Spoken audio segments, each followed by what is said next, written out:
Septième chapitre, le moine Hua déracine le saule pleureur, tête de panthère entre par erreur dans la salle du tigre blanc.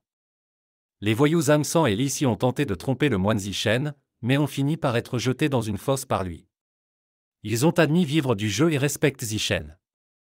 Plus tard, lors d'un festin, le cri d'un corbeau les a inquiétés. Zishen, montrant sa force, a arraché un arbre, étonnant tout le monde.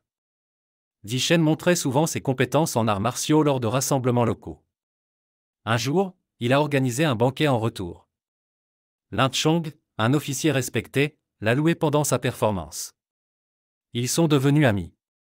La femme de Lin a été harcelée par un riche héritier, Gao Yanei, dans un temple. Conscient du statut de Gao, Lin s'est retenu. Zishen a déclaré qu'il soutiendrait Lin. Malgré les tensions, ils se sont séparés à l'amiable. Gao Yanei est amoureux de la femme de Lin Chong et complote pour la piéger avec l'aide de Fu Han et Liu Yu. Lin Chong la sauve juste à temps, forçant Gao Yanei à fuir. En colère, Lin Chong cherche à se venger, attendant Liu Yu pendant des jours. Plus tard, il se défoule avec son ami Lu Zishen autour de quelques verres.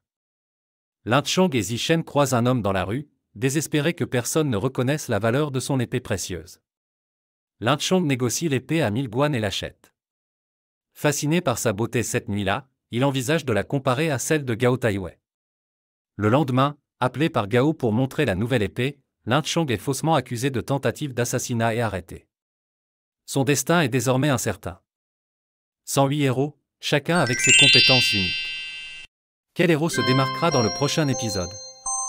Restez à l'écoute.